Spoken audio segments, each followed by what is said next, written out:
Pues, gracias por esta invitación, los organizadores. Me da muchísimo gusto poder estar con ustedes en este homenaje a David. Él fue sin duda uno de los mejores matemáticos aplicados que hemos tenido en México.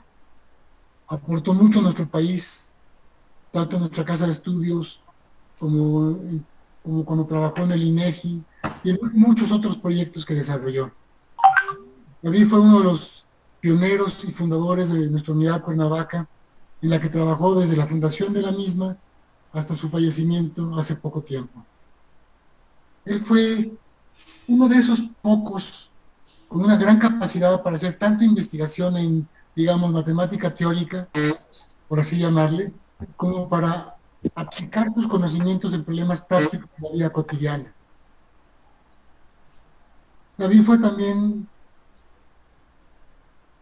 David tuvo la generosidad de su trabajo como jefe de la unidad Cuernavaca, lo que fue invaluable para nosotros. Y junto con Gilberto y otros, formó el laboratorio de aplicación de las matemáticas, que poco a poco está cambiando la cara de nuestro instituto. Podemos hablar mucho más de sus logros y aportaciones, que sin duda harán que lo extrañemos mucho. Pero sin duda, a quien más extrañaremos es a nuestro querido amigo David. A ese hombre dulce, al que tanto nos gustaba encontrar y con el que tanto queríamos platicar y convivir. Él fue hombre de gran corazón y lo llevaremos siempre en el corazón. Le enviamos todos nuestros recuerdos, cariño y agradecimiento.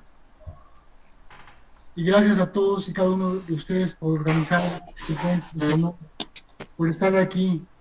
Encuentro que participa su querido amigo de toda la vida, Gilberto Calvillo, Caleb Andrade, Canek Peláez, Aubina Arroyo, y en el que nos acompaña Gina, su amada compañera hasta el final, y muchos de sus amigos. Gracias a todos y cada uno de ustedes por estar aquí. Y enviándole todo nuestro cariño y memorias a David. Muchas gracias.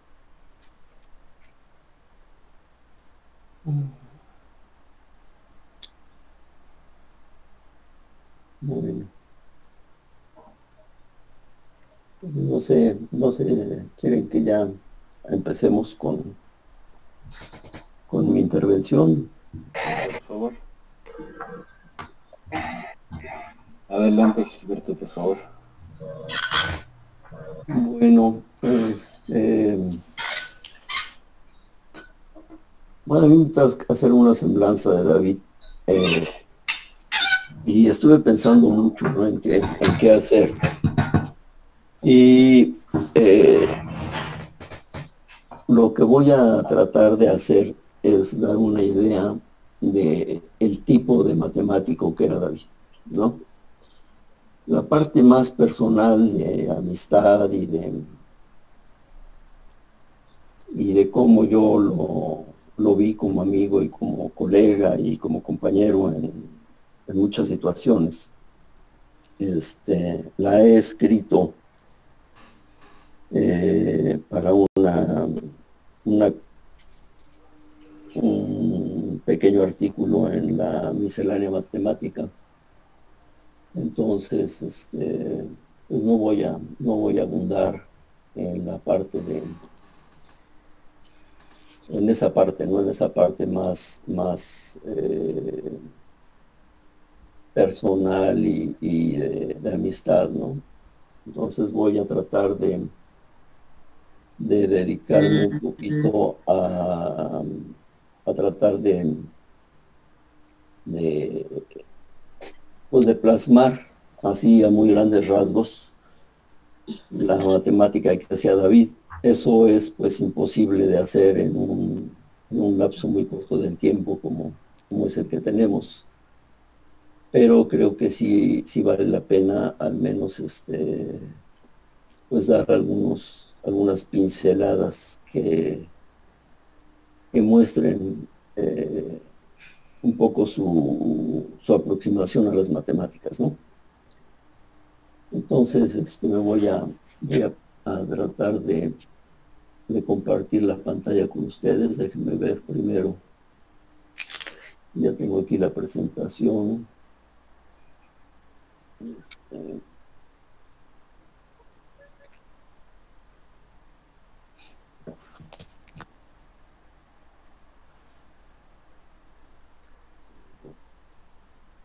No es tan fácil esta cosa, ¿verdad?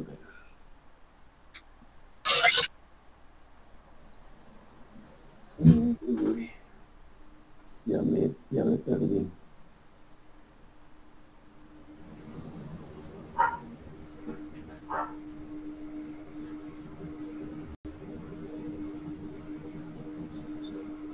Ya estoy ahí. Bueno, voy a compartir la pantalla.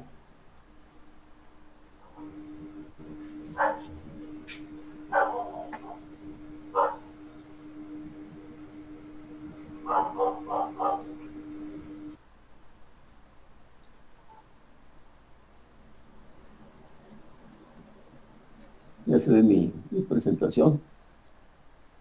Sí, allí se ve bien. Sí. Se ve. Sí, se ve perfecto. Sí. Bueno, aquí en esta transparencia traté de plasmar lo que yo le llamé los gustos matemáticos de la vida. A lo mejor no es la mejor manera de decirlo, pero digamos, todo lo asociamos a la modelación matemática, ¿no? Al modelaje matemático en la parte sobre todo de investigación de operaciones, aunque, como vamos a ver, incursionó en muchas otras cosas, ¿no? Ahí puse dos apartados, uno de agregación de preferencias y otro de distritación. La agregación de preferencias fue el tema de su tesis doctoral y pues hizo un trabajo que valió pues el reconocimiento de John Kenneth Arrow, que era Premio Nobel de Economía y que fue el autor del teorema de la imposibilidad de Arrow, ¿no? de agregación de preferencias. Entonces ahí hizo un trabajo destacado y también, bueno, eso tiene mucho que ver con la cuestión de las votaciones y demás, ¿no? O sea, en general, la votación es una agregación de preferencias, ¿no? Y el otro tema en el que estuvo metido es el de la distritación. O sea, Canek nos va a hablar de la distritación electoral, pero, por ejemplo, cuando él estuvo en el INEGI, implantó con otros compañeros unos algoritmos para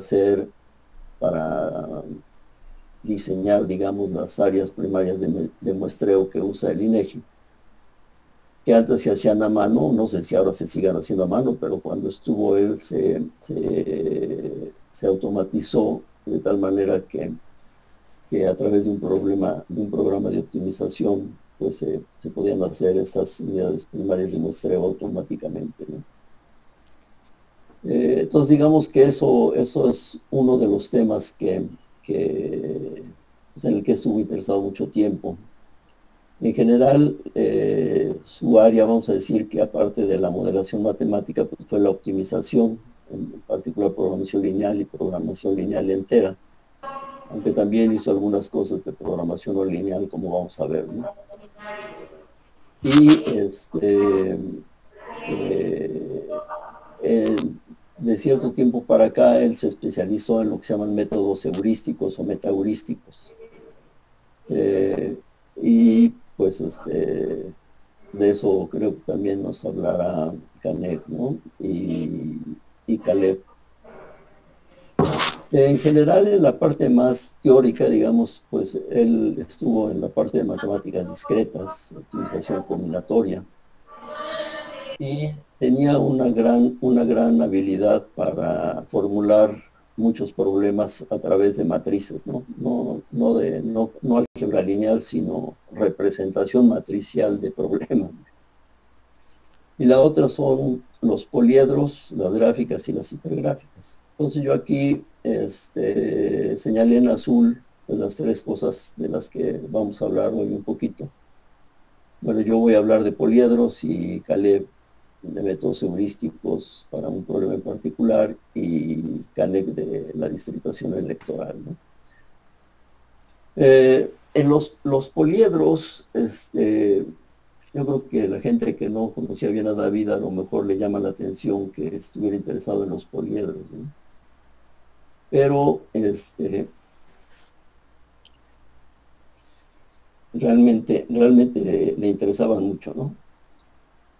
Esto me lo pirateé con permiso de Jorge Ramírez Alfonsín, una plática que dio en el coloquio de gráficas y combinatoria hace unos meses, también en honor de David, ¿no? Y ahorita vamos a ver de qué se trata. Pero él tenía como muchas motivaciones, yo no sé cuál fue la primera, pero tenía muchas motivaciones para interesarse en los poliedros, ¿no? Sabía bastante de cristalografía, cosa que a mí siempre se me hacía así medio raro, ¿no? Pero él sabía de esas cosas y le gustaba, y entonces, pues eso está muy relacionado a los poliedros, ¿no? Otro tema que le interesó durante mucho tiempo fue el empaquetamiento de esferas y los poliedros regulares y arquimidianos, los sonoedros, en particular el permutaedro, los diagramas de Voronoi, estructuras que tenían que ver con su primera formación, que fue de ingeniero civil, ¿no? La famosa tridilosa de Berto Castillo, que también fue descubierta por Buckminster Fuller, los domos geodésicos y los fullerenos, ¿no? O sea, bueno, los fullerenos no tienen mucho que ver con la ingeniería civil, ¿no? Pero los domos geodésicos en la tridilosa sí. Y los cuasicristales, me acuerdo que cuando aparecieron, pues nos llamó mucho la atención, lo comentamos bastante.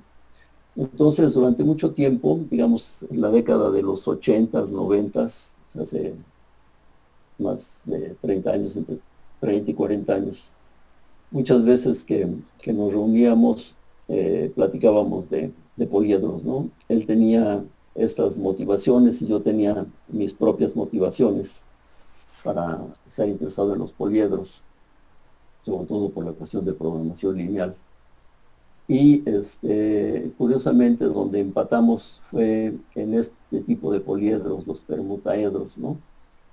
Que son, si ustedes toman las permutaciones de los números del 1 al n y los ponen en un espacio de dimensión de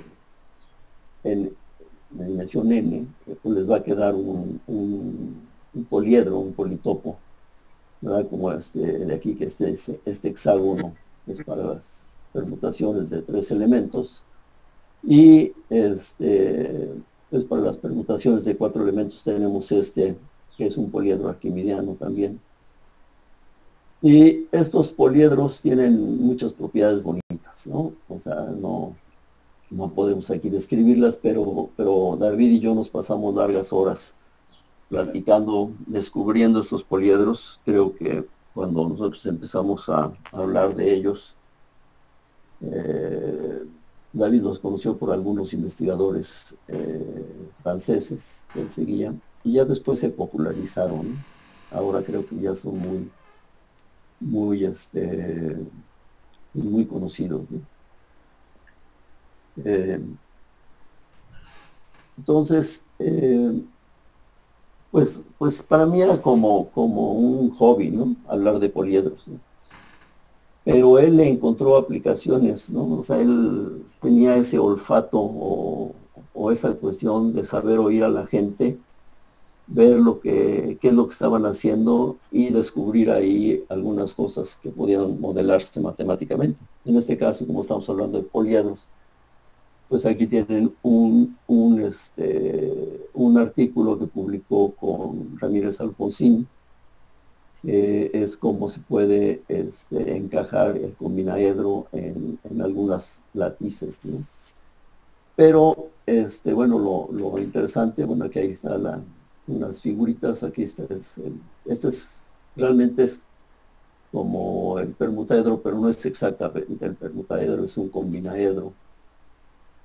Acá está como, aquí dentro hay dos permutaedros, etcétera, ¿no? O sea, y bueno, ellos hicieron este artículo, pero lo interesante es que los agradecimientos, lo que escriben, de hecho lo escribió David, dice: nuestro interés inicial en los temas de este artículo surgieron de discusiones muy fructíferas con Julio Estrada, quien, deseando dar un formalismo matemático a su, bueno, tiene aquí una teoría, ¿no?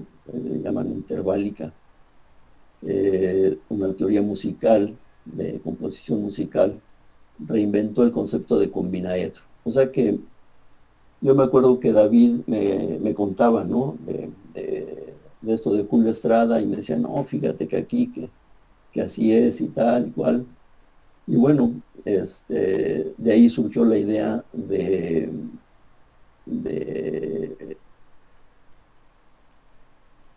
estudiar el combinaedro, y bueno, convenció a Ramírez Alfonsín y hicieron este artículo que pues es muy interesante, ¿no?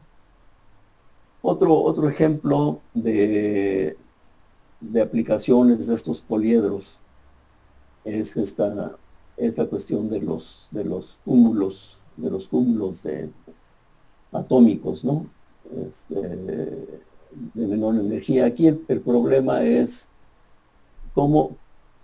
qué estructura geométrica adoptan un conjunto de átomos. Me acuerdo que eran átomos de oro o alguna cosa así.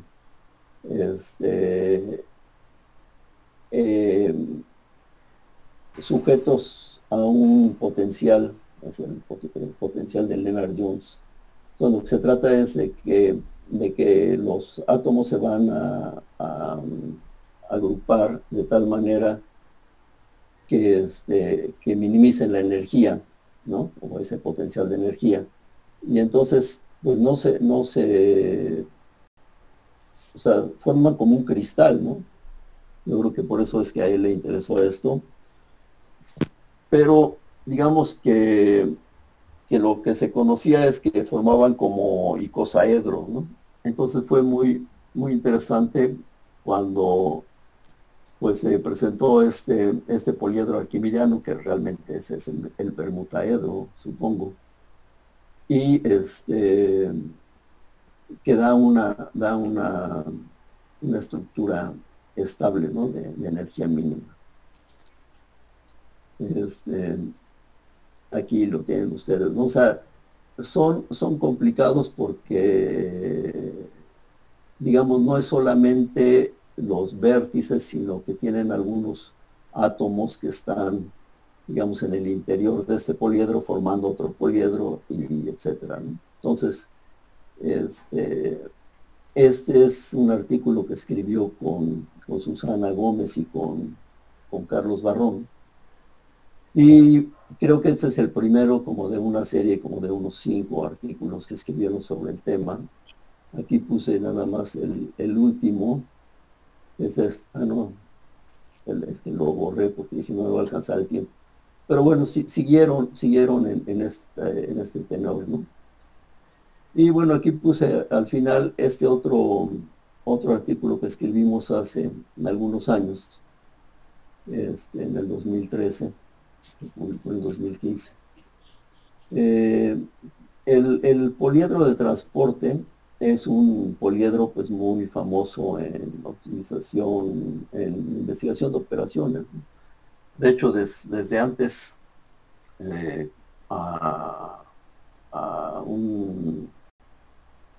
creo que fueron tres investigadores que antes de la programación lineal como tal, que investigaron este poliedro, bueno, el problema de transporte en general, y les dieron el Premio Nobel de Economía, ¿no? Eso es una historia muy, muy interesante. Entonces, el poliedro de transporte, que es el poliedro que sale del programa de programación lineal es un problema de investigación de operaciones, pues es importante, ¿no? Entonces, aquí lo que hicimos David y yo, siguiendo ideas de David, porque ya había escrito un artículo anterior, es pues encontrar el punto más cercano al origen en el poliedro de transporte, ¿no? O sea, cuál es la distancia más cercana del poliedro al origen. Este artículo después, también con intuiciones de David, lo generalizamos con Jesús López Estrada, al caso de dimensión infinita, ¿no? O sea, donde no tenemos, bueno, aquí no me quiero meter a los detalles, pero se generalizó, ¿no? Entonces, digamos que aquí el tema es que a David se le ocurrió una fórmula, cuando se quiten las restricciones de no negatividad, una fórmula que es cerrada, digamos, para la solución. Ya cuando se le ponen las restricciones de no negatividad ya no es cerrada, pero se puede usar esa fórmula de manera iterativa para encontrar este punto, ¿no? Entonces, digamos que o sea, el mensaje que quiero transmitir aquí es que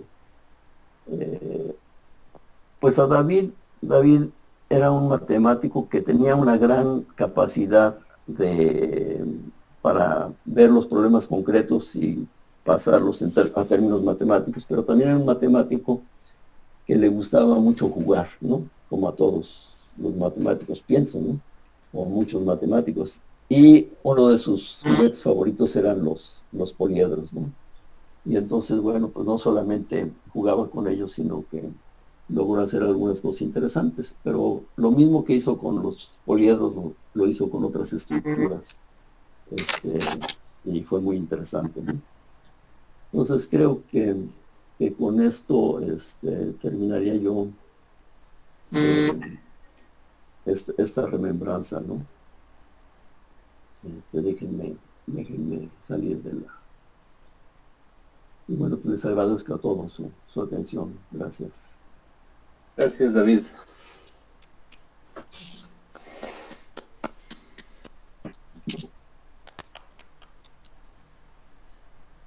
Creo que ahora le daríamos la palabra a Caleb, ¿no? A Caleb, sí. Caleb, por favor, adelante. Gracias, doctor Ubin.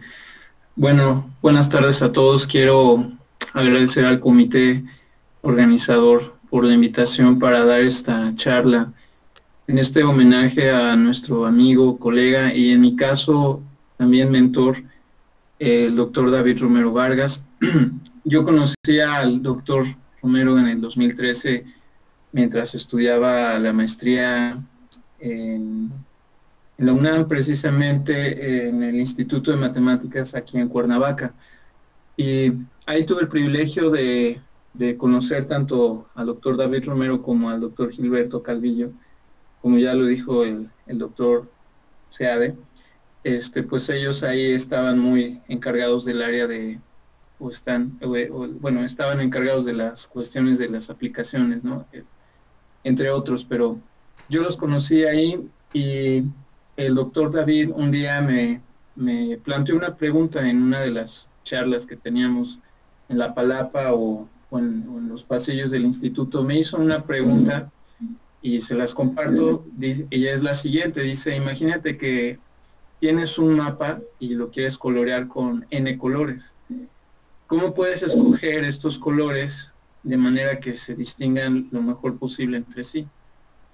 Este problema me parece que surgió de la necesidad de la coloración de mapas de distritos electorales, como mencionaba el doctor Gilberto, que era otro de los temas donde trabajó bastante en distritación electoral.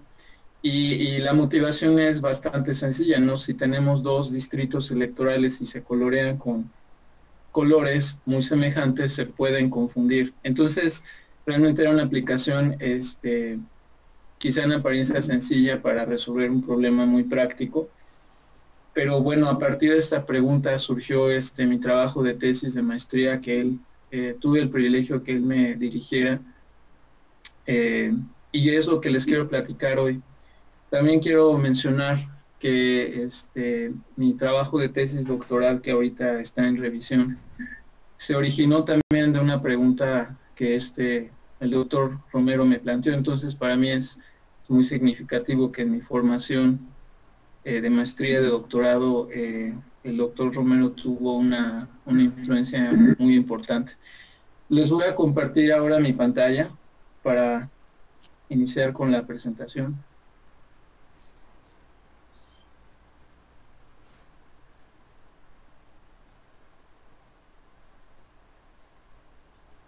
Ok, sí, se ve mi pantalla bien.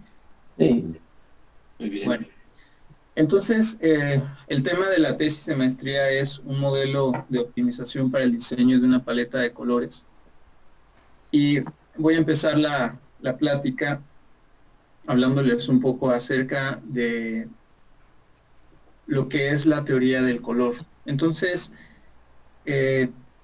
como ustedes saben, tenemos el espectro de radiación electromagnética, y en ese espectro tenemos la radiación gamma, rayos X, ultravioleta, rayos infrarrojos, y hay una sección, un rango de longitudes de onda donde se encuentra el espectro de luz visible, la luz que nosotros podemos percibir a través de nuestros ojos. Los colores que se encuentran en esta barra de color se llaman colores espectrales porque se generan con una única radiación, longitud de onda, perdón. Bueno, aquí hay un diagrama del ojo humano, y en el ojo tenemos dos tipos de células fotosensibles. La primera de ellas, los bastones y los conos. Y los conos, hay tres tipos de conos que responden a tres estímulos distintos fotolumínicos. El de onda corta, que es las coloraciones azules; onda media, los verdes; y onda larga, el rojo. Entonces, en 1931 se creó un modelo matemático del color por la Comisión Internacional de Iluminación, y el primer paso para la creación de este modelo fue la realización de una serie de experimentos por William David Wright y John Guild. Y el experimento consistía en lo siguiente: en este diagrama del lado izquierdo ustedes ven, hay un color espectral, es decir, un color que se genera con una única longitud de onda, y del lado derecho tenemos tres estímulos primarios o colores primarios con una longitud de onda definida. Entonces el experimento consistía en igualar el color espectral que tenemos del lado izquierdo con una combinación lineal de intensidades de estos tres primarios. Esto obviamente se realizaba, la igualación era mediante observadores humanos. Bueno, a partir de este experimento se originaron estas curvas que lo que nos describen es, en el eje horizontal tenemos las longitudes de onda de los colores espectrales, y las curvas nos dicen básicamente la intensidad de cada primario que se requiere para que al combinarlos nos genere o nos iguale un color espectral. La información que se recabó en estos experimentos da como origen un espacio de color que es tridimensional, donde cada punto en ese espacio de color representa pues un color que es una combinación lineal de tres estímulos luminosos primarios. Tiene esta forma medio caprichosa, y este es el que se le llama el modelo o el espacio de color CIE XYZ. Aquí tenemos en esta imagen un corte de ese espacio de color, y tenemos lo que se le conoce como elipses de McAdam. Aquí vamos entrando un poquito más en el tema, porque lo que nos interesa en principio es la distinción en la percepción de colores. Entonces, estas elipses lo que me dicen es, daba un color de referencia que se encuentra en el centro de la elipse. Lo que representa la elipse son los colores que son indistinguibles para un observador promedio humano. Entonces, como ustedes pueden ver, las elipses no son uniformes en este corte, en el espacio de color, sino que hay lugares donde para distinguir dos colores la distancia euclidiana pues es pequeña, pero hay otras zonas donde la distancia euclidiana para distinguir mediante una observación humana dos colores pues es mayor. Bueno, entonces a partir de este modelo se buscó hacer una transformación de este espacio de color en un espacio de color uniforme o más o menos uniforme. Entonces, del lado izquierdo tengo el diagrama anterior y las barras representan los diámetros de las elipses de McAdams. Y del lado derecho también tenemos tenemos un espacio transformado mediante una transformación lineal. Se logró deformar este espacio de manera que las distancias de percepción fueran más uniformes. Si ustedes ven, no son exactamente las mismas distancias, pero son mucho más uniformes que en este primer modelo de espacio de color. Bueno, la aplicación la aplicación que se buscó en este trabajo de tesis es en monitores, en monitores de computadoras, entonces, o pantallas en general. Y se tiene que considerar también el modelo que se utiliza para generar colores. Como yo creo que la mayoría de ustedes sabrá, la luz en las pantallas se genera a partir de píxeles, que son pequeños diodos LED, unidades de diodos LED que tienen 3 estímulos primarios, ¿no? Rojo, azul y verde. Y el modelo de color que se utiliza en las computadoras, que se llama el modelo RGB, las siglas simplemente nos anotan los primarios, utiliza una escala de 255 valores de intensidad lumínica para cada uno de los estímulos luminosos. Entonces, el espacio de color para este modelo de las computadoras tiene una cantidad de 256 al cubo posibles colores, ¿no? Alrededor de 17 millones de colores. Bueno, en esta imagen vemos el cubo RGB encajado en el espacio de color que les comenté en un principio, el CIE, X, Y, Z. Entonces, aquí lo que se ve es que el espacio de color de la computadora es un subconjunto del modelo de color que se desarrolló a partir de 1931. Esto significa que hay colores que en la vida real no se pueden reproducir en un monitor. El conjunto de colores que se pueden reproducir en un monitor es más pequeño, y ahí tenemos una representación en el espacio XYZ del primer modelo. Bueno, entonces el problema consiste en seleccionar n colores en un espacio de color de tal modo que la distancia mínima entre dos colores sea maximizada. Es decir, si tenemos un conjunto de n colores al que llamamos B y definimos una distancia entre dos colores, entre el color X y el color Y, entonces la función objetivo f va a ser el mínimo de todas las distancias de todos los colores, bueno, de los colores que están en este conjunto B. El problema de optimización básicamente consiste en maximizar f. Es decir, yo quiero encontrar un conjunto de n colores cuya distancia mínima entre todos los n colores sea mayor, la mayor posible. Aquí tengo algunas definiciones de lo que es una instancia de un problema de optimización combinatoria. Es una pareja donde tenemos un conjunto de soluciones, esta Y caligráfica, y la función objetivo, que es un mapeo de este conjunto de soluciones factibles a los reales. Entonces, si tenemos una instancia de un problema de optimización combinatoria, el concepto de solución óptima global se refiere a una solución factible y estrella que está en este conjunto Y, tal que la función objetivo evaluada en esa solución o en ese punto es mayor o igual que la función objetivo evaluada en cualquier otro punto de este conjunto de soluciones factibles. Entonces, es un concepto bastante clásico de la optimización, el óptimo global.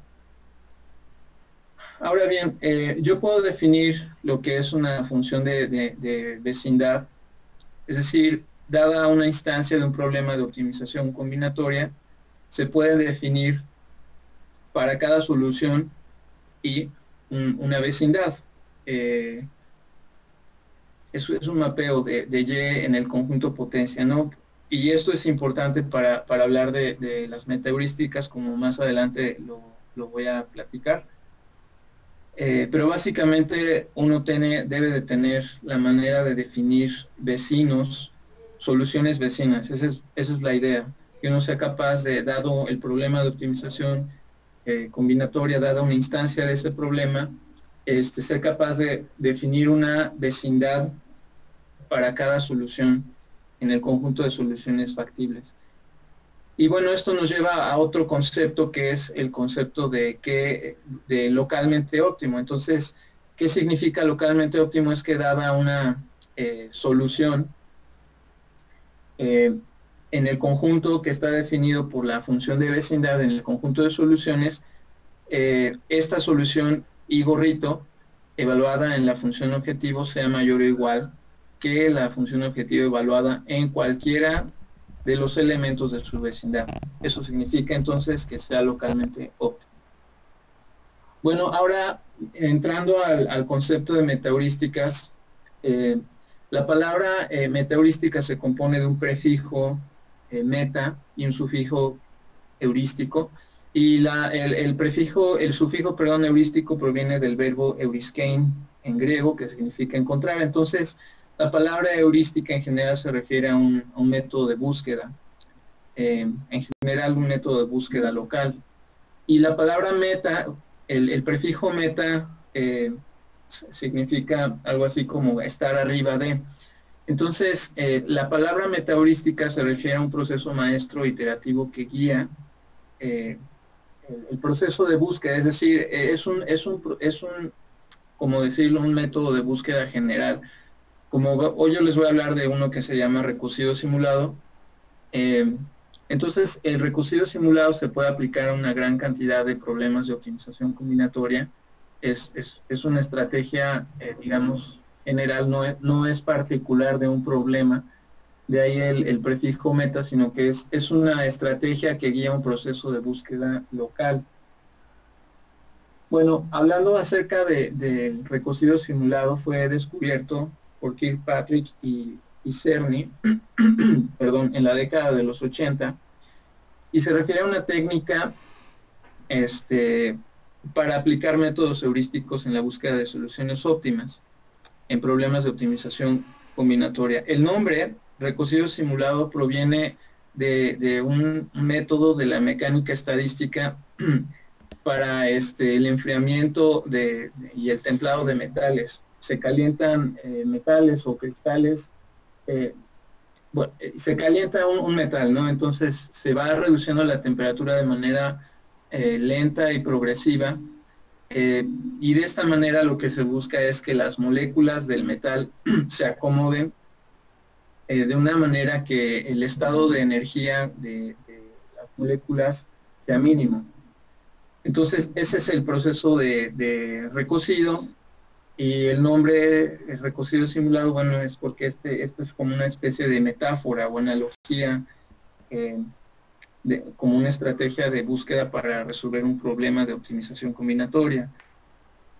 Y básicamente, bueno, a grosso modo puede ser visto como una caminata aleatoria controlada en el espacio de soluciones factibles. Entonces, el mecanismo de recocido simulado nos va a dictar, digamos, la pauta o la manera en que se va a examinar el espacio de soluciones. Aquí tengo un diagrama, y la idea, digamos, medular del recocido simulado es que si estamos examinando el espacio de búsqueda, la gráfica representa en las horizontales, en el eje horizontal, digamos, son el espacio de soluciones factibles.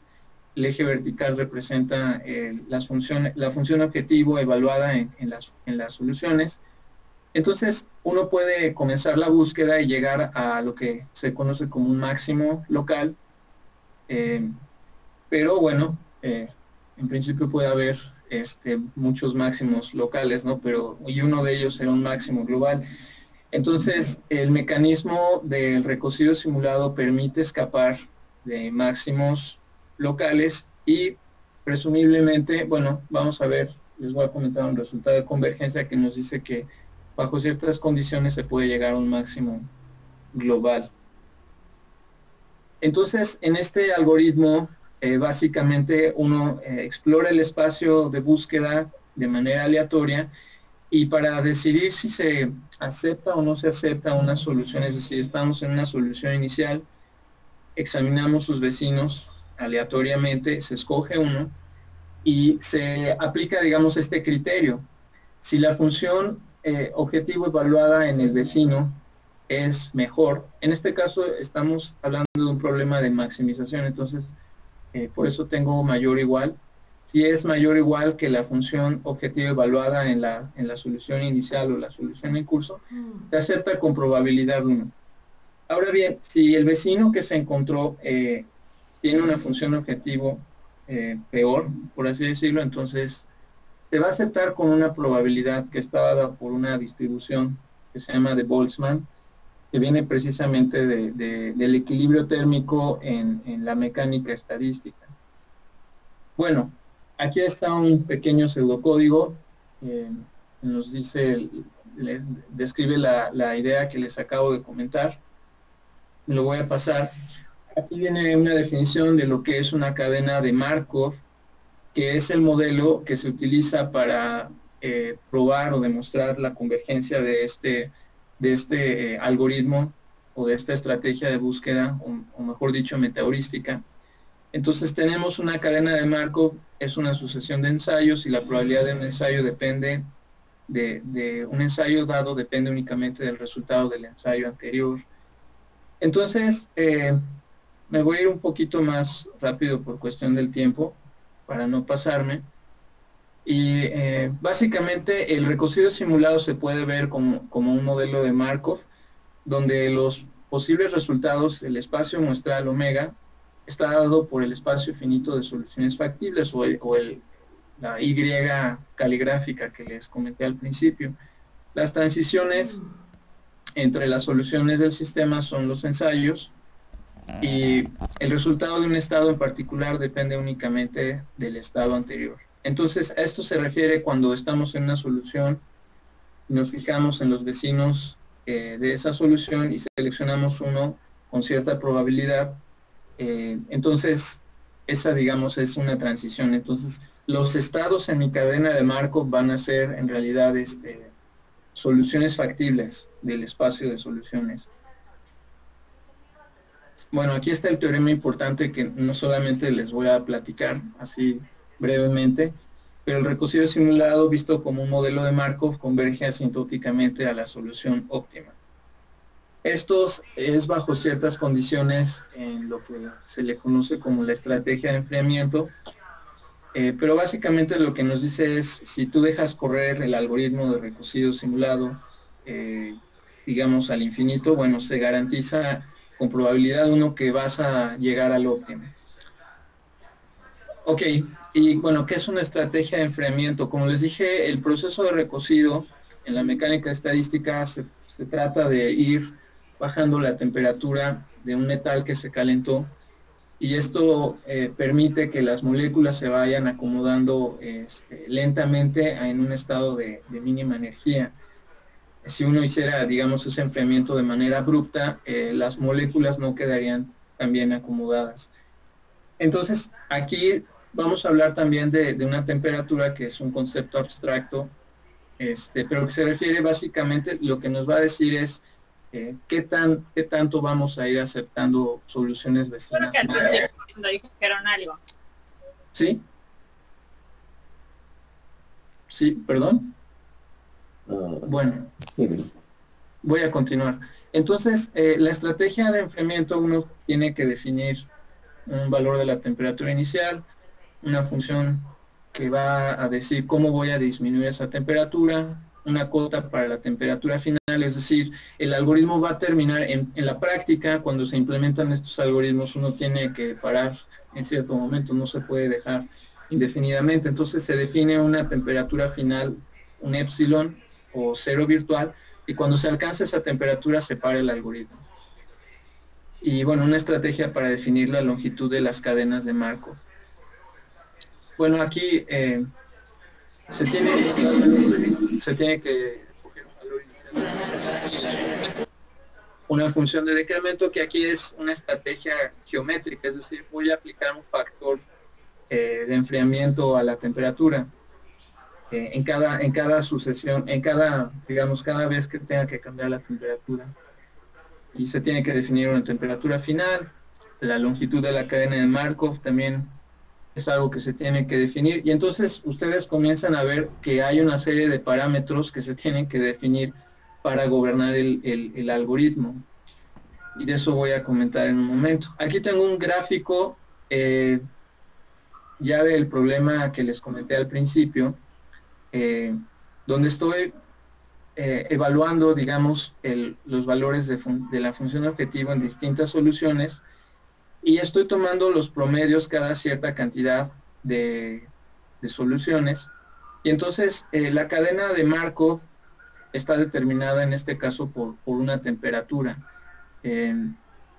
y la temperatura va a cambiar cuando yo satisfaga cierto criterio. En este caso yo tengo estos promedios, y después evalúo este promedio y este siguiente promedio, y me doy cuenta que empeoró el promedio. Y entonces aquí mi criterio es: si empeora el promedio de estos lotes, reduzco la temperatura. Entonces la primera cadena de Markov homogénea, serían estas 20 soluciones, se aplica un cambio en la temperatura, y eso me determina otra cadena de Markov homogénea de 40 soluciones, y aquí, como empeoró otra vez el promedio, bueno, se vuelve a aplicar el criterio de enfriamiento. Entonces, aplicando el algoritmo al problema en cuestión, yo en principio lo quise aplicar al cubo RGB. Entonces, aquí tengo la función objetivo que les comenté hace un momento, y donde yo básicamente lo que estaba trabajando era, pues quiero maximizar esta función objetivo, es decir, el mínimo de las distancias. Ahora resulta que el cubo RGB no es un espacio de color uniforme, entonces se tiene que hacer una transformación al espacio uniforme. Les mencioné el cielo, y bueno, en un momento más voy a llegar a ese punto. Aquí me voy a brincar la definición, perdón que me esté brincando las diapositivas, pero quiero respetar el tiempo. Básicamente, aquí está de manera muy gráfica. Si yo tengo un conjunto de n puntos en mi espacio de color, simplemente fijo n-1 puntos, y en un vértice J, yo le llamo vértice, un color J-ésimo, me fijo en una caja alrededor de ese punto y selecciono otro punto de manera aleatoria. Entonces hago una sustitución de BJ por BJ', y ese nuevo conjunto de n puntos es una solución vecina. Entonces, en el cubo RGB, para dar una solución inicial, yo lo que hice es implementar una triangulación tetraédrica. O sea, parto el cubo en tetraedros. Aquí está el pseudocódigo, pero bien, aquí en este ejemplo se ve un poquito mejor. Para diferentes valores de n, se hace una partición tetraédrica del cubo RGB, y bueno, eso me da la solución inicial para después aplicar el algoritmo. Pero como les comentaba, este espacio de color RGB no es uniforme, entonces se tienen que aplicar ciertas transformaciones para llegar al espacio cielo. Y entonces el cubo RGB que les mostré en unas diapositivas atrás, se transforma en una especie de cubo deformado, donde aquí la percepción de las distancias entre los puntos es uniforme, es decir, la distancia euclidiana corresponde, digamos, en cierto modo a la distancia de percepciones entre dos colores. Bueno, aquí tengo un gráfico del cubo RGB y de los 8, digamos, extremos del cubo RGB y cómo se transforman en el espacio cielo. Y donde voy a hacer realmente la cuestión de la partición tetraédrica es aquí en el espacio cielo.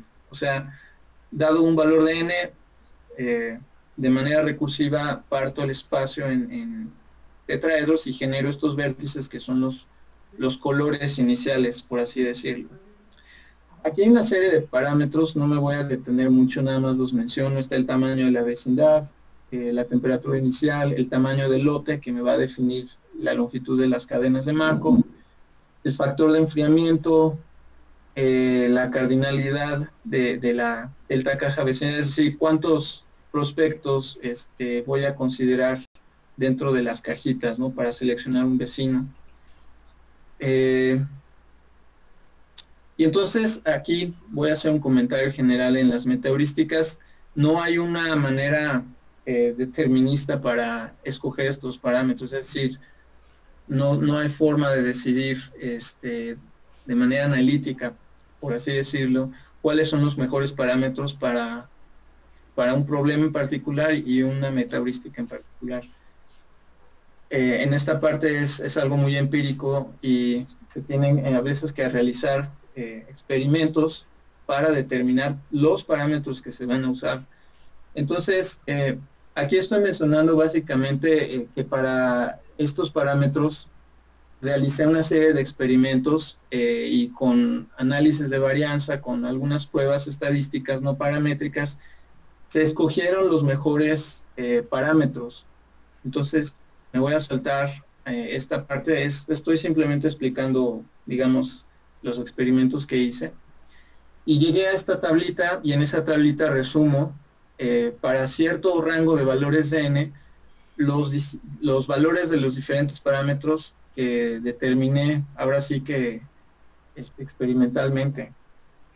En la literatura se encuentran algunas sugerencias o algunas, por ejemplo, este factor de enfriamiento en la literatura oscila normalmente de 0.8 a 0.95, entonces la literatura provee ciertas direcciones, pero la verdad es que esto es muy empírico.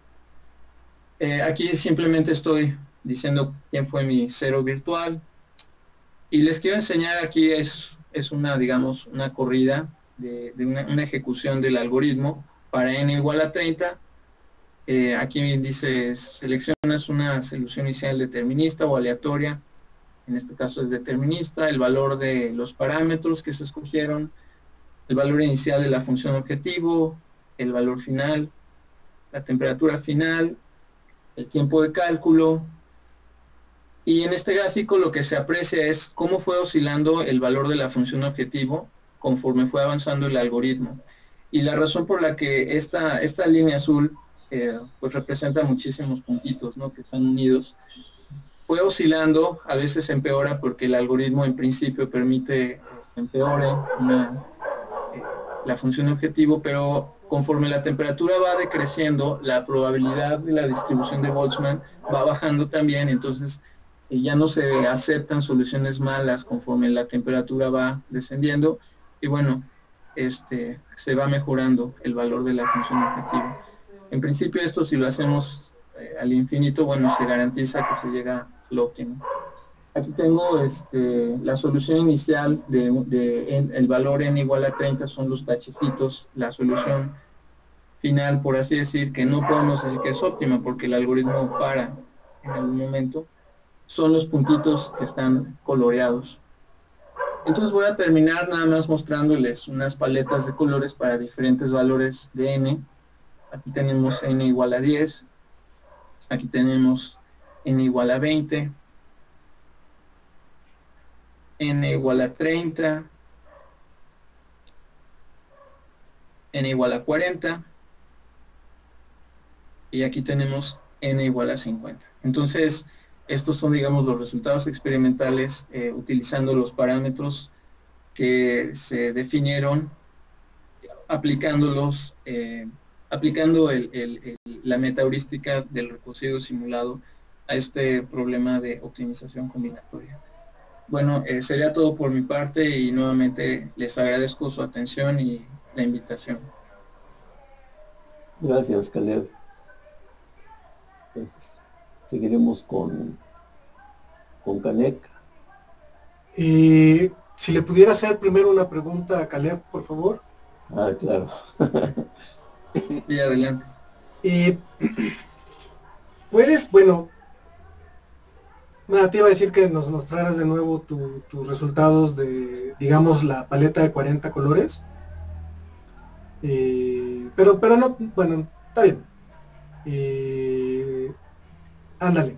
El problema que teníamos David y yo en el INE, bueno, que teníamos David y yo y todos en el INE, es que, por ejemplo, los partidos no hubieran acertado esta paleta porque el rojo se consideraba el color del PRI, el amarillo el color del PRD, el verde el color del verde, obviamente, y el azul el color del PAN. Entonces, esto nos obligaba a los cartógrafos del INE a utilizar las paletas de colores más sosas del universo, porque un montón de colores primarios y combinaciones obvias ya habían sido cooptadas por los partidos. ¿Habría una manera de que le pusiéramos a tu sistema ciertos colores prohibidos y que entonces no solo estos colores no fueran seleccionados, sino que los colores similares cercanos en el cubo que describías, estos colores no fueran seleccionados? Sí, gracias por la pregunta, Canek. De hecho, creo que David también me hizo esa pregunta. Y de hecho sí se puede hacer, no continué esa línea de trabajo, pero básicamente la idea es como ponerle esferitas alrededor de los colores prohibidos, es decir, se da la combinación de los primarios de estos colores y se les ponen como vecindades, ¿no?, de cierto tamaño. Entonces el algoritmo se corre, simplemente se le pone esta restricción de que los puntos, los colores que están en el algoritmo o en las soluciones factibles no pueden estar dentro de estas vecindades. Pero creo que sería básicamente la idea, ¿no?, definir ciertas vecindades alrededor de los colores prohibidos y correr el algoritmo normal con la restricción de que no pueden estar dentro de esas esferas, ¿no?, de esas vecindades. Yo tengo una pregunta súper relacionada, que de hecho es la inversa. Si yo quiero encontrar una paleta de 100 colores o de 70 colores súper diferentes, pero quiero que aparezca este rojo, este morado y este azul, y que a partir de ahí los busque, ¿también es posible o complica mucho? Y ten cuidado con la respuesta, porque si no, sí lo vamos a tener que hacer, implementar de verdad. Ok, el problema que yo veo es que imaginemos que dan dos colores que quiero que estén en la paleta y están muy cerca entre sí. Entonces, la naturaleza del algoritmo me va a seleccionar cuando tenga mi conjunto de n colores más estos colores que quiero que estén. Cuando aparezca esta pareja de colores como la arista más pequeña, entonces ahí va a haber un problema, ¿no? Porque el algoritmo lo que hace es seleccionar la arista más pequeña o la distancia más pequeña entre colores y precisamente mover uno de los dos extremos. O sea, estás como que moviendo la malla para maximizar esa distancia. Entonces, ese es el problema que yo veo que ocurriría. Es mi respuesta, ¿no? Así, sin haberla pensado demasiado. Y ya para concretarla, si son 100, ¿se tarda mucho la computadora? Bueno, esto la verdad es que lo implementé hace un par de años. Por ejemplo, para este ejemplo de 30 colores, salió un tiempo de 80 segundos. Estaba en el orden de minutos, ¿no? Cuando n estaba cercana a los 80. Quizás se pueda mejorar, ¿no?, la implementación, pero no lo veo está en el orden de minutos para una n igual a 100. Gracias. Sí, de nada. Adelante, Canek. ¿Ya? A ver, voy a intentar compartir mi pantalla, pero espero que esto funcione.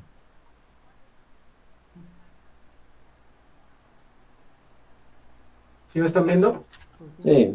Sí. Ok. Antes de empezar... ¿Perdón? Adelante, adelante. Antes de empezar, yo sí quisiera dedicarle unos momentos a platicar un poquito mi relación con David. Yo a David lo conocí también en el 2013 y de hecho la historia a mí siempre me ha parecido más o menos divertida, porque yo estaba básicamente desempleado, daba clases como profesor de asignatura en la Facultad de Ciencias, que es funcionalmente equivalente a estar desempleado, y estaba mi doctorado completamente atorado, no se veía que fuera a terminar prontamente, y me encontraba además en una situación personal bastante, como me gustaba decirlo en ese entonces, me había quedado sin novia, sin casa, sin dinero y sin trabajo. Y David entonces estaba trabajando en lo que en esos momentos era las labores de distritación del 2013 y que ya iban retrasadas porque debían haberse comenzado. A ver, usted lo que va a estar interesante porque es lo que hacían con lo del tema electoral. Desde el 2010 cuando se hizo el censo. Entonces, David normalmente había participado en los comités técnicos, los comités técnicos que aconsejan al INE cómo hacer la distritación, pero por alguna razón en esa ocasión no quedó y más bien lo invitaron a que fuera asesor del INE mismo, o sea, independiente del comité técnico. Y el INE tiene muy buenos programadores, yo también llegué a trabajar con ellos, pero ocurría de repente que David hablaba con ellos y literalmente no le entendían. O sea, David tenía ideas que quería que siguieran para implementar en el sistema del INE y nada más se quedaban los programadores del INE así, todos ciscados, porque no le entendían exactamente qué quería decir. Entonces David en algún momento les dijo a los del INE, necesito a alguien que me entienda lo que estoy diciendo y que se los pueda explicar a la gente, a los programadores del INE. Entonces, inicialmente le ofreció esta chamba a un compañero mío del doctorado, ahora colega de la facultad también, y él no podía porque justamente acababa de entrar a la facultad como profesor de tiempo completo. Entonces yo que estaba funcionalmente desempleado, me lo ofrecieron y dije, sí, por supuesto, y fui a reunirme con David y pues de inmediato él me cayó bien, quiero creer que yo también a él, y comenzamos a trabajar muy bien en el problema de distritación y en un montón de cosas generalmente relacionadas, no necesariamente a veces con distritación, pero sí con heurísticas y con modelado.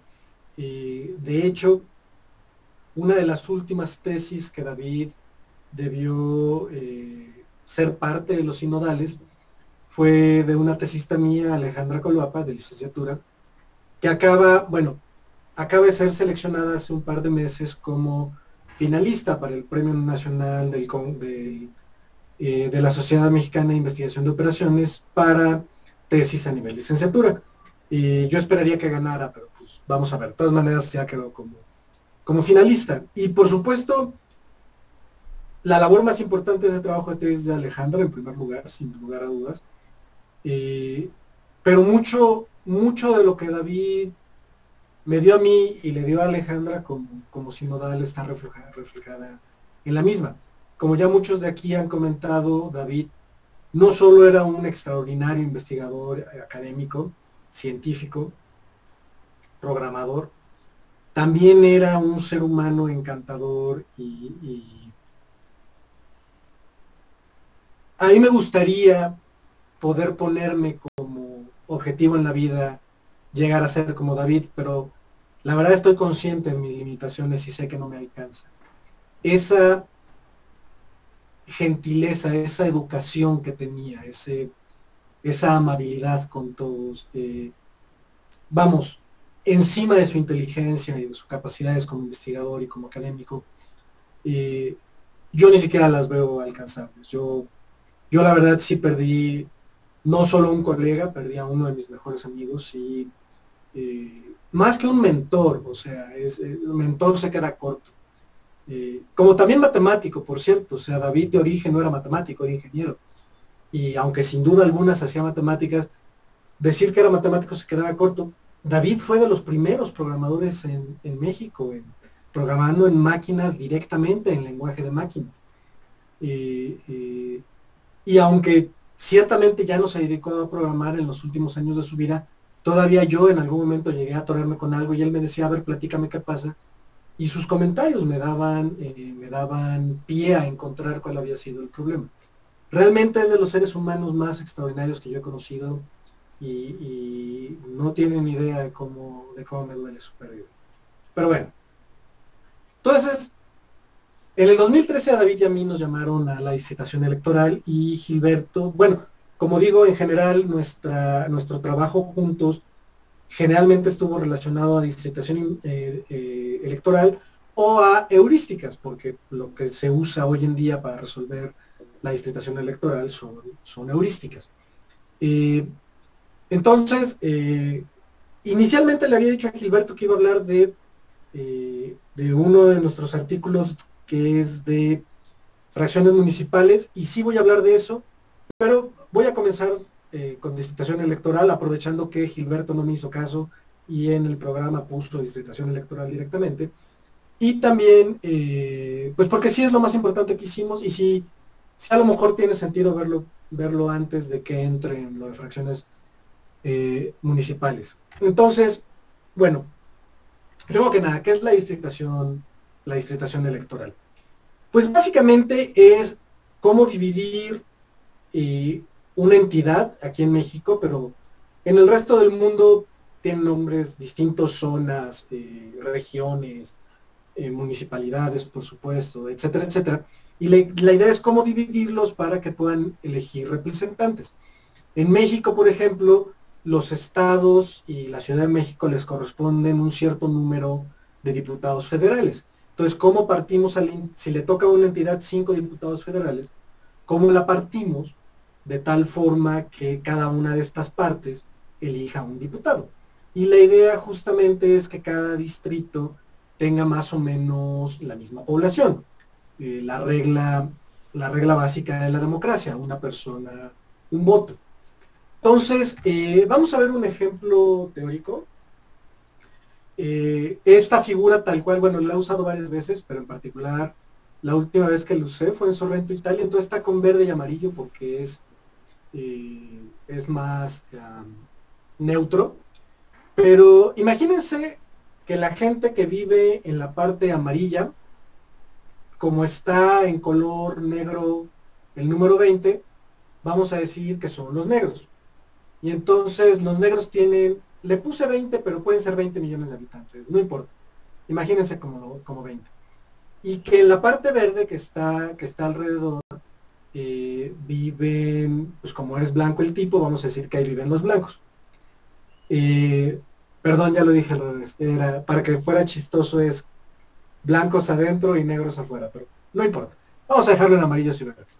Entonces vamos a decir que viven 20 amarillos al centro y 30 verdes en las afueras. Y podemos verlo, por supuesto, como 20 millones y 30 millones, o 20,000 y 30,000, es lo mismo. Y entonces justamente vamos a decir que necesitamos 5 distritos para esta entidad. Una partición sensata, que tiene sentido, sería como esta, donde básicamente se corta como en rebanada de pastel toda la entidad, y entonces en cada distrito los amarillos quedan con 4 y los verdes quedan con 6. Si todos los amarillos votan por el mismo partido, vamos a decir el partido amarillo, y todos los verdes votan por el mismo partido, vamos a decir el partido verde, Entonces esto por supuesto resulta en 5 distritos verdes y 0 amarillos, que por supuesto está mal en el sentido de que aunque sí son mayoría los verdes, pues no es cierto que toda la entidad elija puros verdes, está muy desequilibrado esto, pero se puede desequilibrar todavía peor. O sea, aunque sí hay, aunque no son todos verdes, sí son mayoría los verdes. Entonces que termine con una mayoría de diputados, de representantes, aunque muy desequilibrado en este ejemplo, sí tiene sentido. La mayoría ganó. Pero podríamos hacer la división, por ejemplo, de esta manera. Agrupamos en 2 distritos a casi todos los verdes, poniéndole unos cuantos amarillos ahí en un pedacito, y generamos otros 3 distritos con 6 amarillos y con 4 verdes. Entonces, si hacemos esto, el resultado nos da 2 distritos verdes y 3 amarillos. Y aunque es más equilibrado esto, es terriblemente antidemocrático, porque la población mayoritaria en la entidad, los verdes, terminan con menos representantes que la minoría, que son los amarillos. Y a esto, por supuesto, se le conoce como gerrymandering, que es llamado así por el gobernador Elbridge Gerry de Massachusetts en el siglo XIX en Estados Unidos, que justamente creó un distrito, como el que se ve en la figura, que era, sus enemigos políticos básicamente dijeron que era una salamandra. Y se quedó entonces el término gerrymander y a la acción gerrymandering, al verbo. Entonces, a la conjugación. Entonces, por poner un ejemplo de un resultado de lo que ocurre con esto, es que en el 2012, en las elecciones para la Cámara de Representantes de Estados Unidos, los demócratas obtuvieron 59.600.000 votos, más o menos, y los republicanos obtuvieron 58.200.000 votos. O sea, los demócratas tuvieron más de 1,5 millones de votos más que los republicanos en el 2012. La Cámara de Representantes en ese año al final quedó con 201 representantes demócratas y 242 representantes republicanos. ¿Por qué? Porque después de la elección de Barack Obama en el 2008, los republicanos básicamente ganaron todo en el 2010, probablemente por racismo, pero también en contrapeso a Obamacare y otros factores. Y entonces, como justamente fue el censo en Estados Unidos en el 2010, igual que en México, al hacer la redistritación, utilizaron gerrymandering en un montón de entidades, de estados en Estados Unidos, lo cual permitió este resultado. Todo esto se llevó a la corte y fue todo un proceso ahí legal que hizo que la Suprema Corte estadounidense determinara como ilegales muchas de estas distritaciones. Y entonces en el 2020 los demócratas tuvieron 77 millones de votos y los republicanos 72, y los demócratas acabaron con 222 representantes y los republicanos con 213. En ambos casos como 51%, en gran medida por esto, por medidas, por decisiones judiciales en contra de las distritaciones, de muchas de las distritaciones que se habían hecho, y es que sí eran muy exageradas. Un distrito muy famoso era este distrito 5 de Florida, donde básicamente aventaban a todos los demócratas juntos para que no participaran en las elecciones de distritos vecinos, con lo cual se hacía que los distritos vecinos en general los ganaran republicanos. Fue así como en el 2012 consiguieron un resultado tan desequilibrado. Pero los demócratas hacían lo mismo. Este es un distrito muy famoso en Chicago, y lo que ahí no es para que ganen demócratas o republicanos, es Chicago, ganan la ciudad, ganan siempre los demócratas.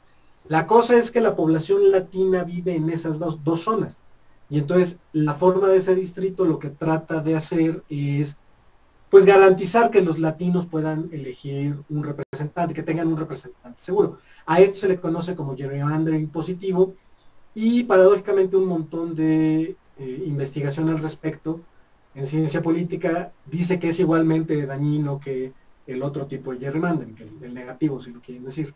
En general, el gerrymandering no es algo bueno. Pero bueno, entonces, en México lo que hacemos para la distritación, por cierto, el PRI antes de la creación del INE, del IFE, perdón, en el 93, básicamente la distritación estaba en manos del PRI, y aunque probablemente ganara la mayor parte de sus elecciones por sí mismo, de todas maneras hacía gerrymandering para todavía quitarle más representación a la oposición, especialmente después a partir del 82, que la izquierda comenzó a participar masivamente en las elecciones, a participar en las elecciones. Entonces tenemos 32 entidades federales, las cuales están divididas en municipios o alcaldías en la Ciudad de México, y las alcaldías o municipios están a su vez divididas en secciones. Lo podemos pensar como un rompecabezas, justamente, donde las secciones son una pieza individual del rompecabezas, y la cosa es formar particiones de la entidad con estas piezas para formar los distritos. La sección es la unidad básica para construir distritos electorales. Y básicamente tenemos 3 criterios principales al hacer distritación electoral. La primera es el equilibrio poblacional, que si P es la población de una entidad y tiene N distritos, pues básicamente la población inicial de cada distrito, la población ideal de cada distrito sería P entre N. Pero ahorita veremos por qué el IFE primero y luego el INE permite una desviación de hasta 15%. O sea, la población de un distrito puede ser hasta el 85% de P entre N o hasta 115% de P entre N. ¿Por qué? Pues básicamente por la integridad municipal. Por razones históricas y políticas, básicamente si un distrito es pequeño, o sea, es menos de 1.15 veces la media poblacional, P entre N, entonces no se debe dividir. No se debe dividir en secciones. El municipio entero debe participar en un distrito. Y si debe dividirse, además, no debe tener fracciones en más de 3 distritos diferentes, a menos que formen un distrito completo estas fracciones.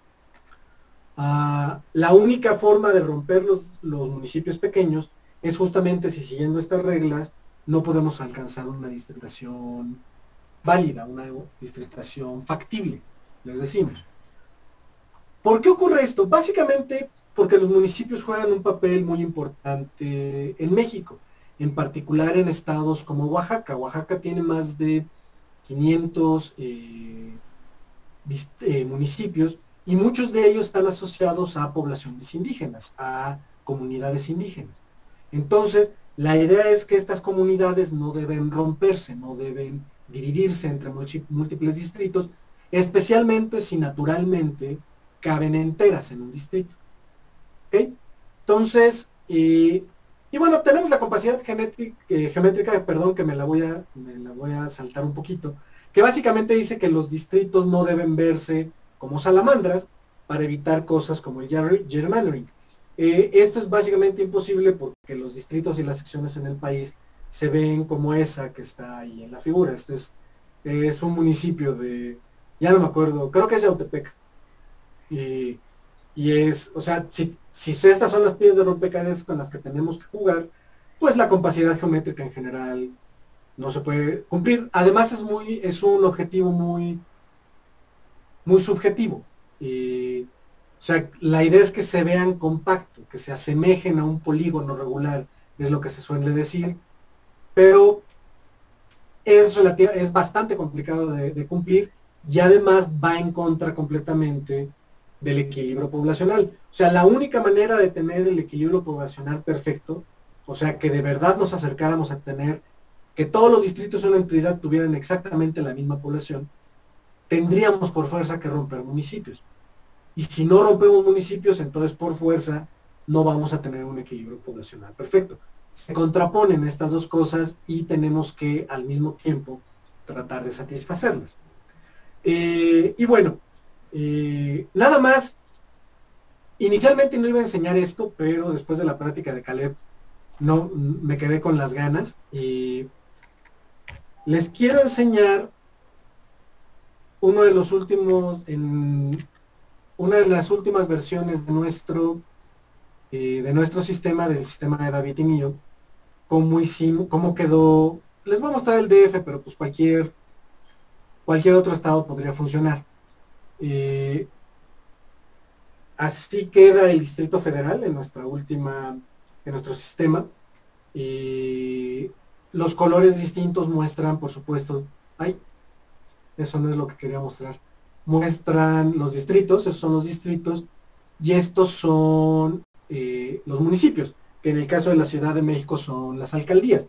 Como pueden ver, no hay ningún distrito que tenga, más bien no hay ningún municipio dividido en más de tres distritos. De hecho, el caso peor es que un municipio está en dos distritos. En algunos casos está en tres, creo que ahorita no lo puedo ver, pero en tal caso, uno de ellos forma todo un distrito completo.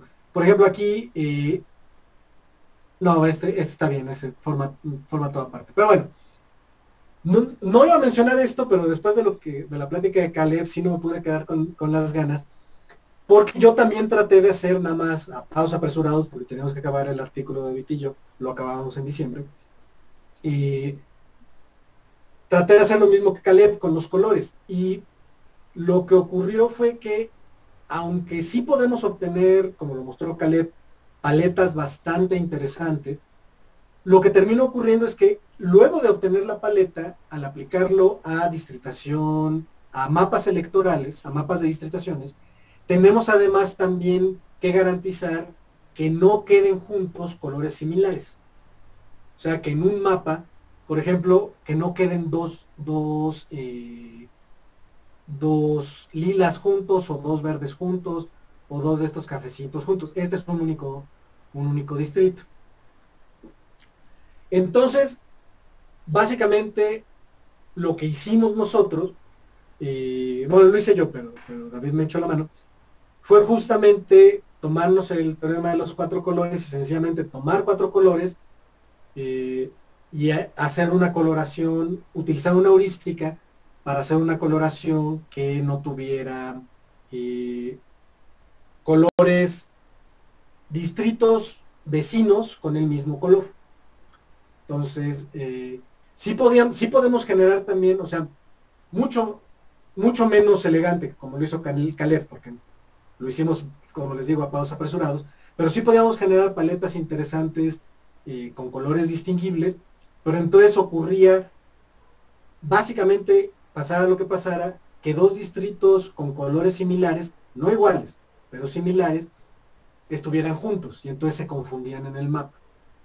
Y bueno, además esta paleta justamente trata de seguir las reglas del INE. Ninguno de los colores está asociado a los colores de los partidos políticos en el país. Bueno, me parece, porque sí, esta todavía sí. Pero bueno, perdón. Entonces, de lo que quería hablar yo originalmente, pero hasta ahorita que salí de la presentación vi cuánto tiempo tengo y me lo voy a tener que aventar muy apresurado, es que justamente encima de todos los problemas que tenemos al tratar de hacer distritaciones, que tenemos que intentar satisfacer el equilibrio poblacional y la integridad municipal, o sea, además de todo eso, tenemos la bronca de que en México tiene municipios fraccionados. Este es el peor ejemplo de todos, es un municipio en Oaxaca que está partido en 7 pedazos. Y por supuesto los pedazos están adyacentes y en algunos casos completamente contenidos dentro de otros municipios.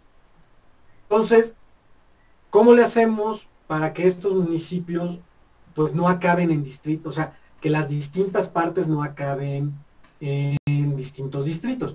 Una manera, por supuesto, es en la gráfica, porque una distritación es una gráfica, obviamente una gráfica plana, como todos los mapas. Una manera sería, pues este va nada más como un vértice, y las adyacencias de cada una de las fracciones forman las adyacencias de todo este supervértice.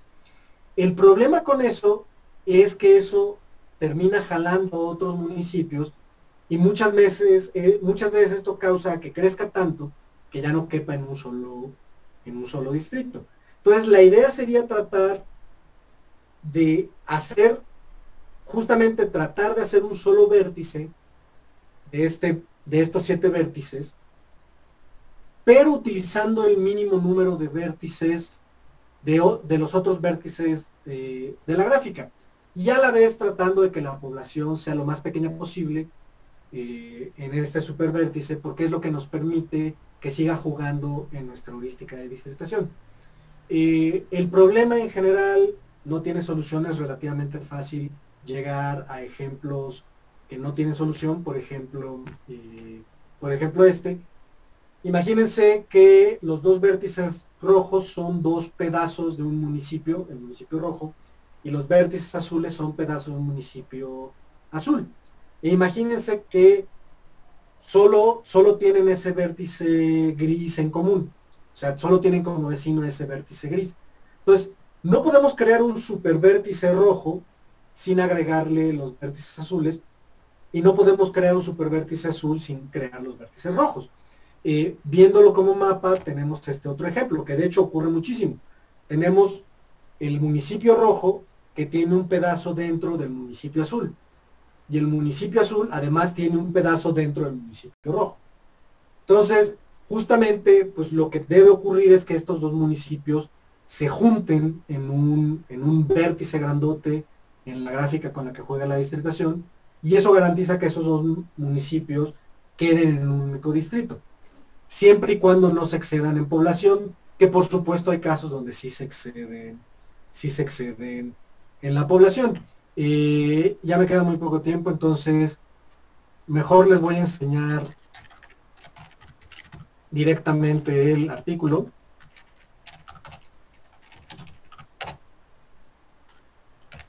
Justamente esto es lo que nos ocurre en Oaxaca. La heurística que básicamente David ideó una heurística basada en el problema del bosque de Steiner, que tiene... me queda muy poco tiempo para entrar a detalle. Pero básicamente la idea es generar arbolitos con cada uno de los municipios y tratar que estos arbolitos no se intersecten, que no se tengan que juntar para formar estos supervértices, estos supermunicipios, municipios virtuales les decimos, que jueguen en la distritación. Entonces, este es un ejemplo que ocurre en Oaxaca. El municipio rojo tiene pedazos en todos sus municipios aledaños, pedazos tan chiquitos de hecho que no se ven en el mapa. Y este municipio violeta a su vez tiene pedazos en el rojo, y este municipio amarillo tiene pedazos también dentro del rojo. Entonces terminan formándose distintos árboles en nuestro bosque de Steiner, y David ahí se inventó una heurística que ya no me da tiempo de entrar a detalle en ella, pero que está bastante interesante. Nosotros hicimos la implementación concreta, y básicamente lo que queríamos nosotros, lo que queremos, bueno, lo que quiero yo, ahora que David no está, pero que David también quería, es que la distritación en México literalmente pudiera ser de que le diéramos enter a nuestro programa y con todos los insumos ya curados de la manera correspondiente, nos aventara una distritación correcta, cumpliendo las reglas de equilibrio poblacional, cumpliendo las reglas de integridad municipal, y otras reglas en las que ni siquiera entré ahorita a detalle. En México, por ley, si un municipio tiene más de 30% de la población indígena, se considera que ese municipio es indígena, es un municipio indígena, y debe pertenecer entonces a lo que se conoce como un distrito indígena, donde un cierto porcentaje de la población tiene que ser denominada indígena. Ese es un problema en el que David y yo ni siquiera nos metimos, porque los insumos para población indígena, para empezar, están a nivel municipal, no los tenemos a nivel seccional,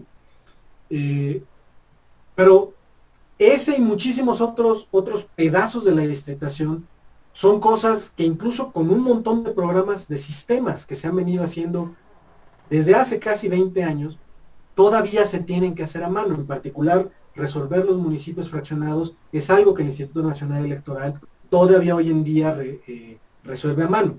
Esto esperamos, David y yo, lo resuelva automáticamente. Todavía no se los ofrecemos al INE, pero se lo vamos a ofrecer. Bueno, se lo voy a ofrecer yo, en nombre de David.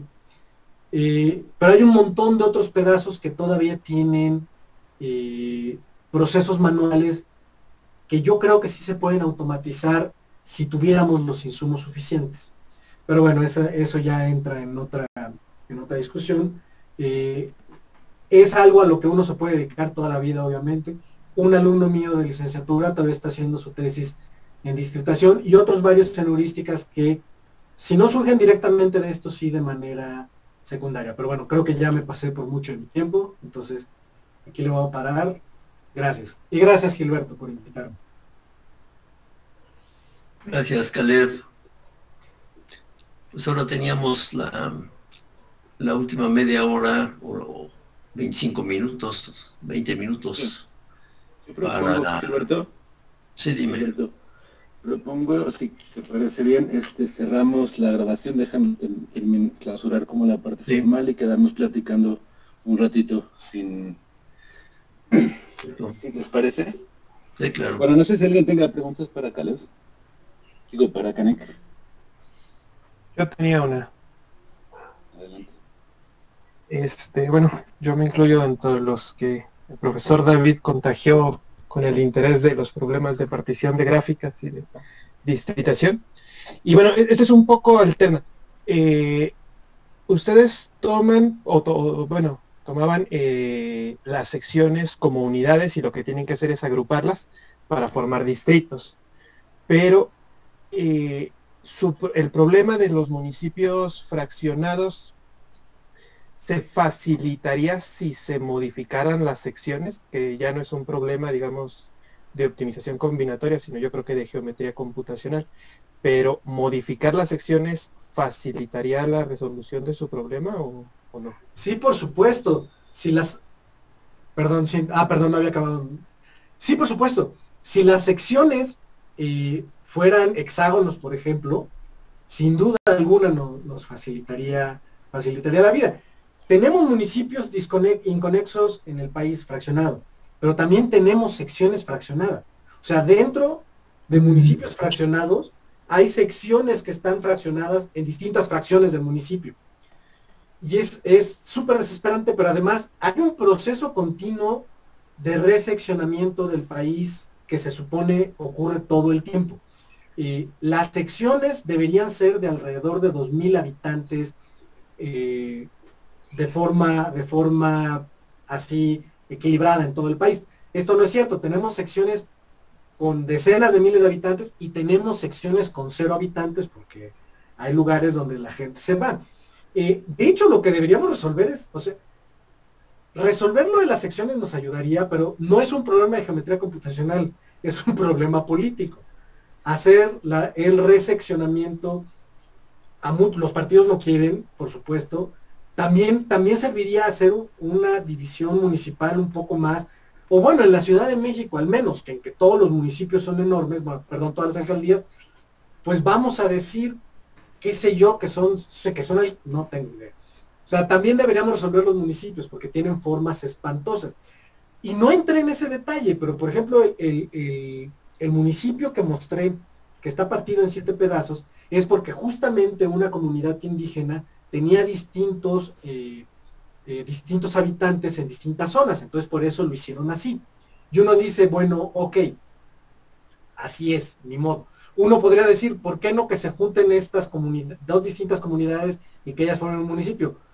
No se puede porque no está escrito en ningún lado, nadie lo va a admitir públicamente, pero estas dos comunidades se detestan a muerte. Resulta que en tiempos milenarios tenían batallas constantemente y todavía se siguen odiando, y si les sugerimos que se junten, nos van a mandar mucho al cuerno. Más aún, desde el 2015, si mal no recuerdo, por ley, por una decisión de la Suprema Corte, no se puede hacer una modificación de básicamente nada que modifique a las comunidades indígenas si no se le consulta antes a las mismas. Entonces, desde entonces, el INE realiza consultas con las comunidades indígenas acerca de la distritación. Entonces, ¿cómo automatizaríamos eso? No tengo idea. Perdón, me salí mucho de tu respuesta, pero contestándote concretamente, concisamente, sí, si las secciones tuvieran formas un poquito más agradables, nos facilitaría, nos daría pie a hacer algunos trucos para hacer cosas más rápido. Pero realmente el problema es un poco más a fondo, y tratar de cambiar las secciones es no imposible, pero sí va a llevarnos décadas. Se supone ocurre todo el tiempo. No sé si eso lo conteste. Gracias, sí. Sí, yo quisiera también comentar, bueno, yo también fui de los que, o de las que David contagió con su entusiasmo por la distritación electoral. Ahora estoy en el Instituto Electoral de la Ciudad de México y bueno, por una parte quiero comentar que la distritación no tiene tanta influencia sobre el voto. Puedo comentar que en el distrito en el que estoy, del 2018 a esta última elección, la votación nos cambió radicalmente y la distritación electoral fue la misma, básicamente no ha cambiado, se supone que va a cambiar porque ya está el censo del 2020. Y por otra parte, me quedaron dudas respecto del mapa que mostraste de la Ciudad de México, la distritación, porque tengo entendido que ustedes trabajaron con la distritación federal. La distritación federal tiene 24 distritos, la local, o sea, la que corresponde al ISM, son 33 distritos electorales. Y tanto en la distritación federal como en la local, hay distritos que sí abarcan varias secciones de distintas alcaldías. Por ejemplo, el 26 de la Ciudad de México está formado por parte de Benito Juárez, parte de Coyoacán. El 24 federal, parte es Coyoacán, parte es Xochimilco, y en fin, bueno, son los que tengo más presentes. Esto. A ver, comparto rápidamente mi pantalla de nuevo.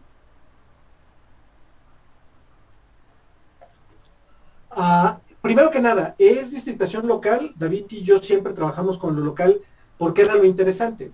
La federal en estados como Colima, pues son 2 distritos federales y básicamente siempre salen los mismos 2 distritos. Por todas las reglas que se tienen que cumplir. Entonces es más interesante, bueno, nos pareció a nosotros más interesante la distritación local que la distritación federal. Por eso, esta es la local, pero es la nuestra, no es la oficial del INE. O sea, esta es la nuestra del último artículo que hicimos de esto, David y yo, y justamente lo que tiene es que es, comillas, mejor que la del INE en equilibrio poblacional y en fracciones de municipios. En fracciones me parece que empatamos, o sea, es el mismo número de fracciones, pero en equilibrio poblacional es un poquito menor, o si no, tiene un poquito menos de fracciones y entonces consecuentemente el equilibrio poblacional es un poquito peor. Pero sí es completamente distinta de la distritación del INE, es la que nosotros hicimos con nuestro sistema. Nuestro artículo justamente lo que propone es de que debemos aspirar a un sistema que lo haga todo automáticamente y que ya luego entren los partidos y los observadores y las comunidades indígenas, etcétera, etcétera, y le hagan modificaciones que todo el mundo esté de acuerdo, pero que el proceso inicial esté completamente automatizado. Actualmente este no es el caso. Por el caso de los municipios fraccionados y de los municipios indígenas y de un montón de otras cosas más que ahorita que no voy a elaborar, pero nuestra idea es que si todo fuera automatizado, y hasta donde nosotros avanzamos, el mapa que muestro aquí es justamente el último que obtuvimos David y yo. Ok. Gracias. No, ok.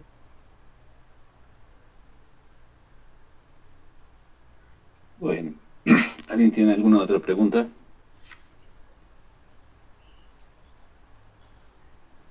Bueno, para terminar esta parte formal del homenaje a David, quiero decirles algunas palabras, es cortito. Sobre todo quiero agradecer a quienes participaron en este homenaje, tanto de manera activa como estando aquí con nosotros. Un homenaje virtual, una pena, ¿no? Creo que a todos nos faltan los abrazos, nos faltaría vernos en presencia y compartir todas estas cosas, pues toda la carrera o la influencia de David que ha tenido en cada uno de nosotros, ¿no? Nuestro querido compañero y colega, y bueno, además de resaltar, ¿no?, las contribuciones que ha tenido tanto con las matemáticas aplicadas y con las matemáticas no aplicadas, y el vínculo entre ambos, y pues que ha tenido una participación fundamental en la vida de la unidad y en el laboratorio, ¿no?, como ya el laboratorio de aplicación de las matemáticas, como ya lo mencionaron. Debo decir y quiero decir que me habría gustado un panel heterogéneo, no exclusivamente de niños, formado por hombres. Lo intentamos sin éxito. Creo que es importante intentarlo a pesar de que no lo logremos, y a pesar de que eso repercute también en un exceso de trabajo en nuestras compañeras, de trabajo extra, al tratar de invitar a todos los paneles, etcétera. Pero bueno, esto lo hace más difícil y quería mencionarlo. Otro detalle es que el video de esta estará disponible eventualmente, o sea, pronto. Les mandaremos un correo, o estará en las redes de la unidad para los que no se pudieron conectar. Y bueno, quiero terminar mencionando pues un orgullo y un cariño enorme que me da haber compartido que me da haber compartido con David todos estos años, y creo que este cariño y orgullo lo tenemos muchos en la unidad. Sé que han sido pues años que a mis ojos han sido de crecimiento y aprendizaje, tanto para mí como para la institución, para nuestro hueco aquí en nuestra isla en Cuernavaca, y creo que la participación de David en todos estos años, tanto a nivel personal como a nivel institucional, han sido muy, muy importantes, y bueno, se reflejan todas estas cosas que hemos hablado y toda esta gente que está conectada, en fin, muchísimas gracias.